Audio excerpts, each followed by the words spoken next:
En d'autres mots, pour que ce pouvoir faiseur de miracles qui vous sauve, vous aide et vous guérit soit si efficace qu'il ne se contente pas de vous sortir des problèmes, ni simplement de vous guérir un peu ou d'arranger les choses pour vous, mais pour qu'il jette le problème par la fenêtre.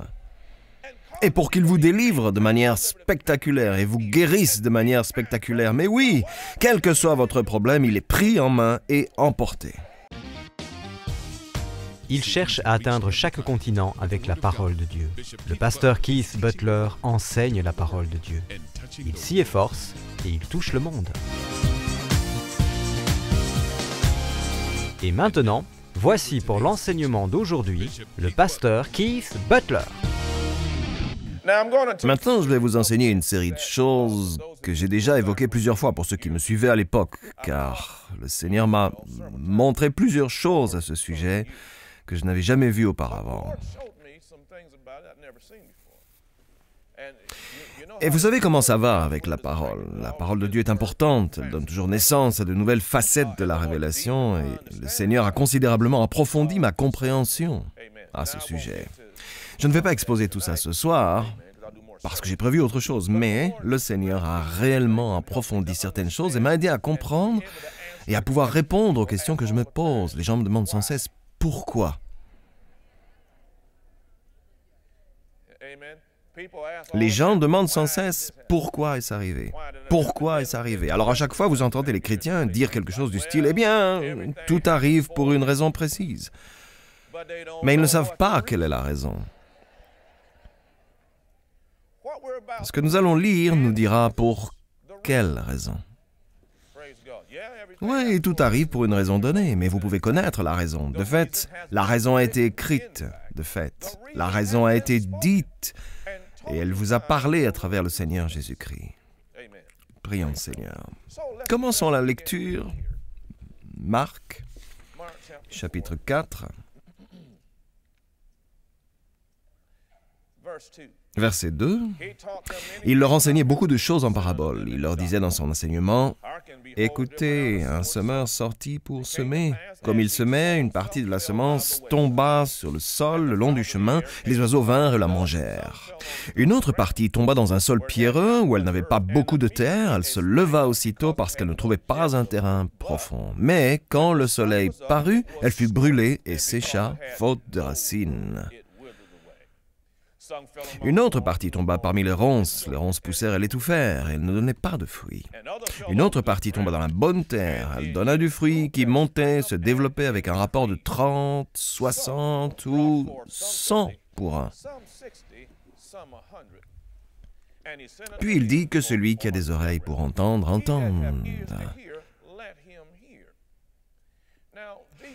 Jésus va faire maintenant une déclaration au verset 13 qui pourrait stopper tout chrétien qui lit la Bible. Il dit au verset 13, il leur dit encore, « Vous ne comprenez pas cette parabole? Comment donc comprendrez-vous toutes les autres? » Le mot grec pour parabole est paraole. Cela veut dire une similitude, une comparaison ou un proverbe. En d'autres termes, il a dit, si vous ne savez pas, si vous ne comprenez pas cette parabole, comment pouvez-vous comprendre toutes les autres? Comment pouvez-vous comprendre toutes les autres paraboles que je vous enseigne? En fait, si vous ne comprenez pas le fondement de cette parabole, vous ne comprendrez rien du tout. Si le Seigneur Jésus a dit cela, rappelez-vous, les Saintes Écritures ont dit, je crois que la dernière fois que j'étais ici, Jésus a dit que assurez-vous que tous vos oui soient des oui et que vos non soient des non et que rien d'autre ne soit issu du démon. Jésus ne gaspillait pas ses mots. Donc, Jésus a dit, si vous ne comprenez pas cette parabole, comment allez-vous comprendre les autres? Il vous a dit à quel point ceci est important. Il vous a dit que ceci était la clé pour comprendre tout ce qu'il dit. Maintenant, cette parabole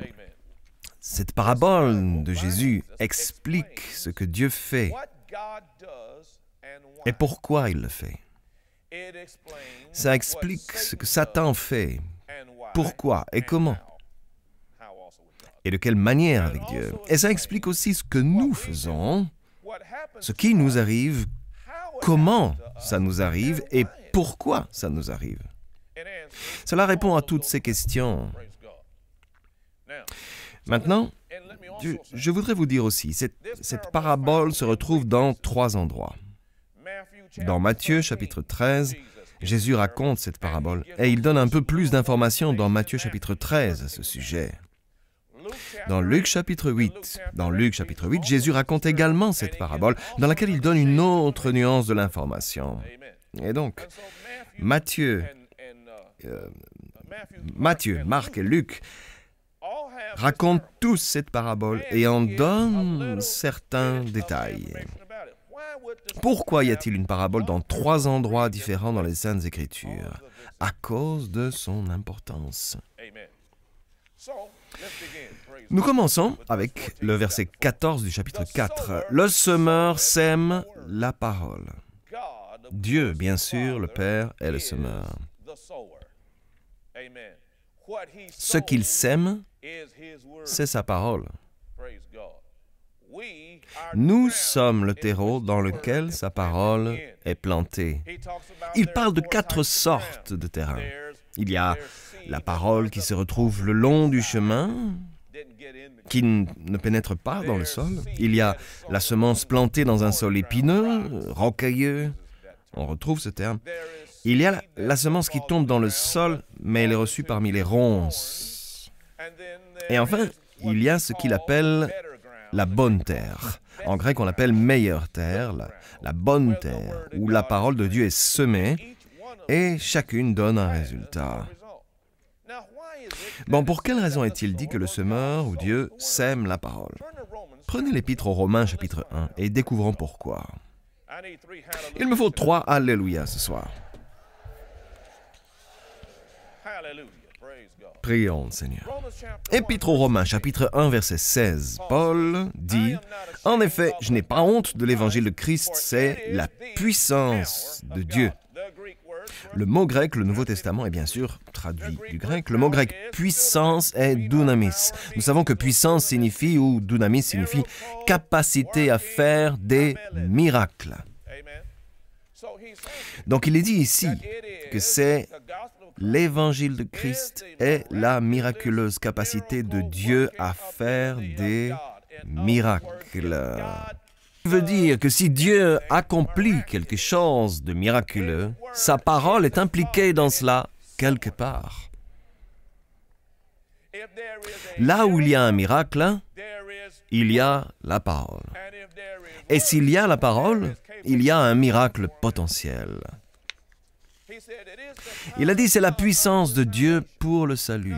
Bien, ce mot salut, la plupart d'entre nous le savent, est sotéria. Et que signifie esotéria? Cela signifie sauvetage, cela signifie sécurité, cela signifie salut. Alors qu'a-t-il dit? Il a dit que l'évangile du Christ, ou la parole de Dieu, est la puissance surnaturelle, miraculeuse, qui vous délivre, qui vous sauve et qui vous met en sécurité. Donc si vous êtes sur le point d'être sauvé, que vous êtes dans le pétrin, que vous avez un problème, l'évangile de Jésus-Christ est la réponse. Si vous avez besoin d'être sauvé ou en sécurité ou sauvé d'une situation quelconque, la réponse se trouve dans la puissance de la parole. Il n'est pas étonnant que le semeur ou Dieu veuille planter la parole. Parce que c'est la seule manière pour obtenir un miracle et c'est la seule manière pour laquelle vous serez sauvé. C'est le seul moyen par lequel vous pouvez être délivré, c'est le seul moyen qui peut vous guérir. Parce que cette parole signifie aussi guéri. Dans ce cas, vous devez comprendre que Dieu est constamment en train de semer la parole. Il est constamment en train de la semer. L'un des mots pour semer signifie répandre. Il est donc constamment en train de répandre la semence. Et chaque fois qu'il fait cela, elle tombe dans l'une des 4 catégories. Elle tombe soit sur le côté, soit dans un endroit pierreux, soit dans un endroit épineux, ou elle tombe dans de la bonne terre. Car Dieu fait cela constamment. Comment fait-il ça? Prenez la première épître aux Corinthiens, chapitre 1.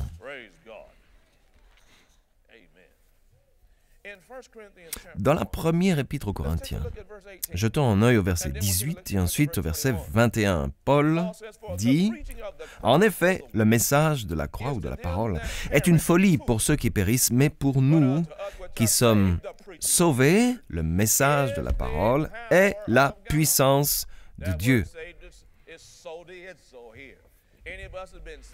Certains d'entre vous qui ont été sauvés ou délivrés ou libérés ou rendus saints, entiers ou préservés. Bien, il a dit une fois encore que l'évangile ou le message de l'évangile est la capacité surnaturelle de Dieu. Si vous allez au verset 21, il dit « Puisqu'à travers cette sagesse, le monde n'a pas connu Dieu en voyant sa sagesse, il a plu à Dieu de sauver, guérir, délivrer, préserver, rendre saints, entiers, les croyants à travers la folie de la prédication. » D'accord? Comment accomplit-il ça? Eh bien, une des façons pour Dieu de semer ou de planter la parole est de prêcher et d'enseigner. Ce soir, pour ceux d'entre vous ici présents qui m'écoutez et pour ceux qui regardent cette vidéo, partout dans le monde, prions le Seigneur, il se passe que la parole de Dieu est répandue.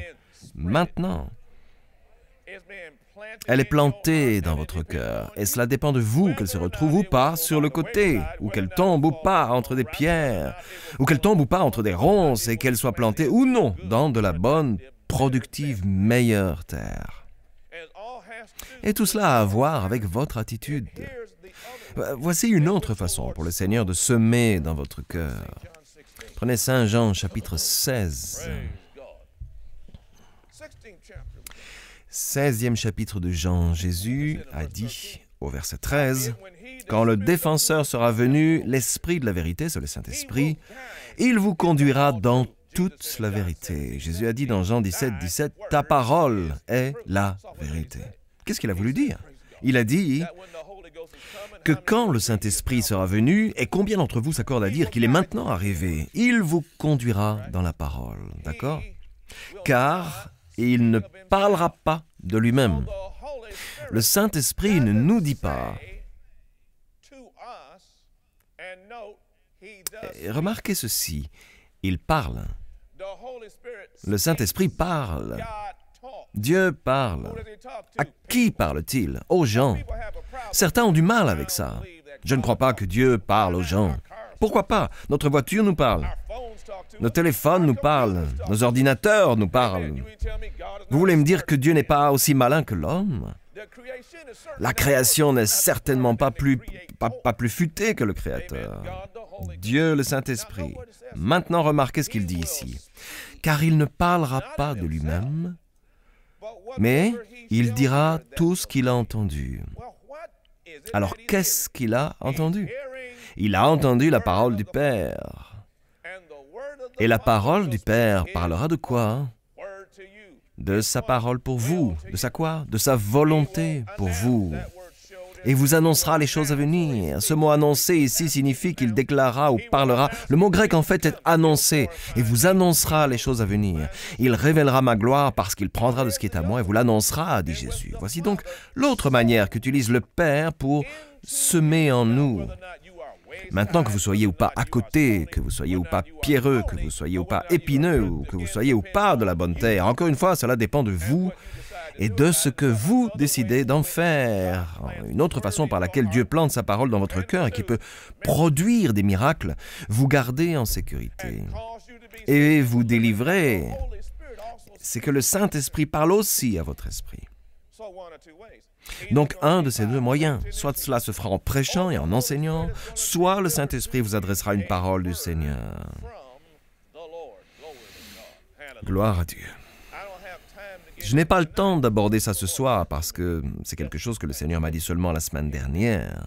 Il a dit, et je l'ai écrit ici, que l'une des raisons pour laquelle l'Église du Seigneur Jésus-Christ n'est plus aussi solide qu'elle ne l'était est due au fait que nos choix en ont limité la possibilité. Nous avons limité la quantité de semences que nous avions à notre disposition pour être plantées.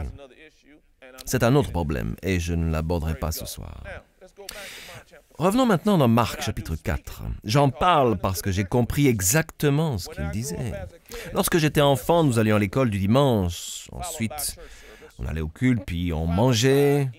Puis il y avait un autre culte à l'église, puis encore un autre, et puis j'allais encore à l'église le soir. On y parlait de la diffusion de la semence toute la journée. Ce qui veut dire que nous consacrions, nous maintenions le jour du Seigneur comme un jour sacré. Autre sermon, autre journée. Je pensais justement à ça. Ok, Seigneur, tu m'as dit ça. Maintenant, que veux-tu que je change?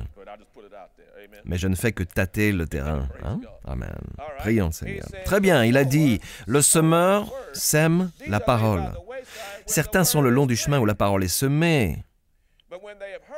Dès qu'ils l'ont entendu, Satan vient et enlève la parole qui a été semée en eux. Mais il ne dit pas comment. Il dit juste que Satan vient immédiatement, bam, et il l'enlève.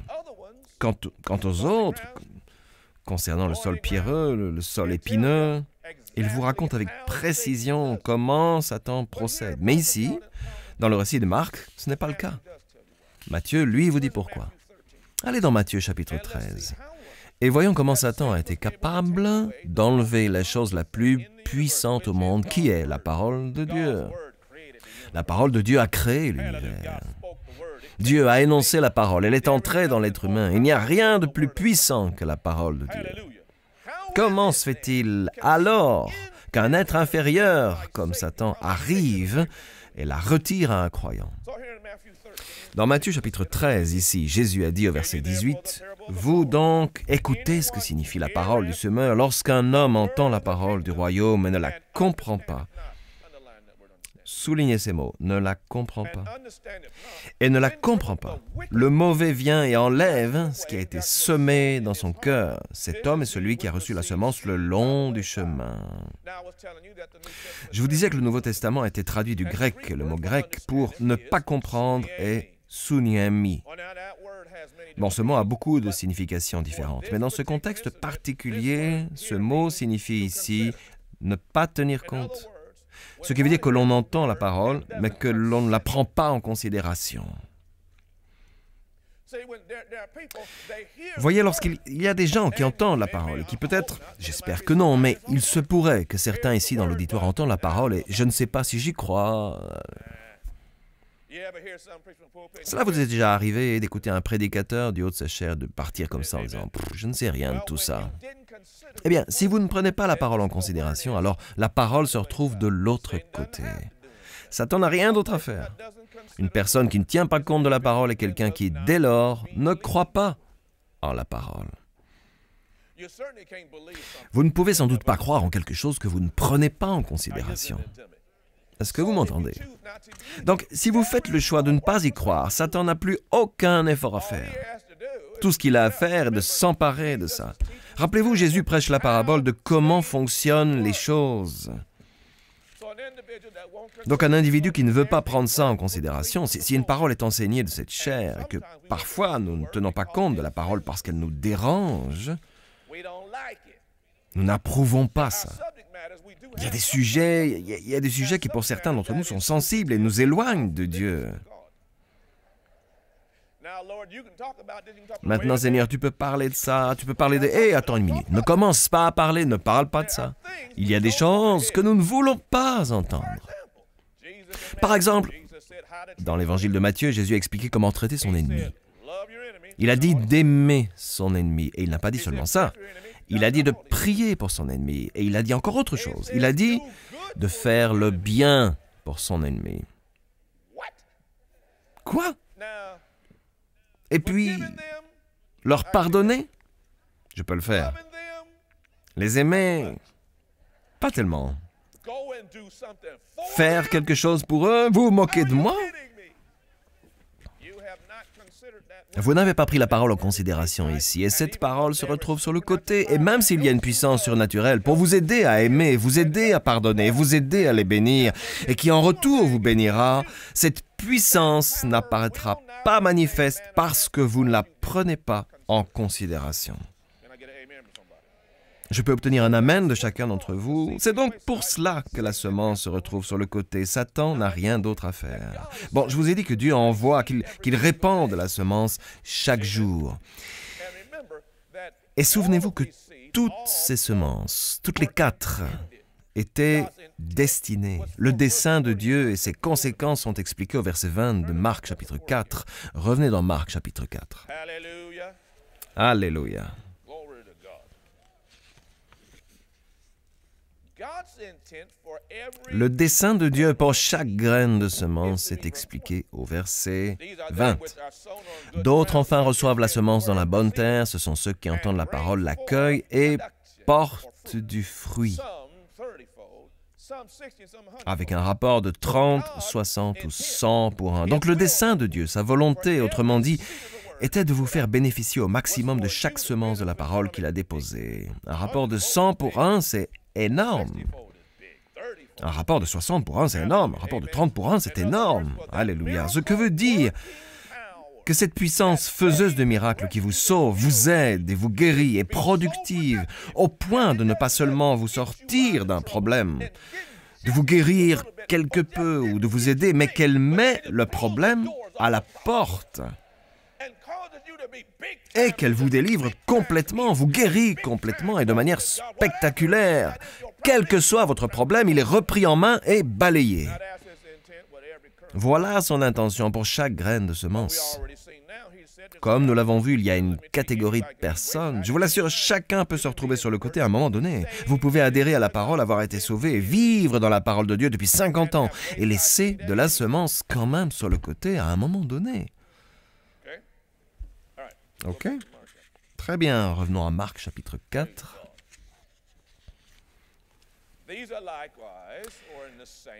De même, d'autres, ou de la même façon, d'autres reçoivent la semence dans un sol pierreux. Quand ils entendent la parole, ils l'acceptent aussitôt avec joie. Le mot joie signifie cri. Et donc, mais ils n'ont pas de racines en eux-mêmes. Ils sont les hommes d'un moment et dès que surviennent les difficultés ou la persécution à cause de la parole, ils trébuchent. Maintenant, avant d'entrer dans le sol pierreux, voici une des choses que le Seigneur a partagées avec moi. Il a dit, il existe une réponse à chacun de ces problèmes. Il y a la réponse de la semence qui reste sur le côté. Il y a la réponse du sol pierreux. Et il y a la réponse de la semence au milieu des ronces. Alors avant de nous pencher sur le cas du sol pierreux, quelle est la réponse à la semence sur le côté? Allez dans Jacques chapitre 1. Vous ne voudriez pas rater ça. Quelle est la réponse alors? Amen. Pour chaque problème, il y a une solution dans la parole.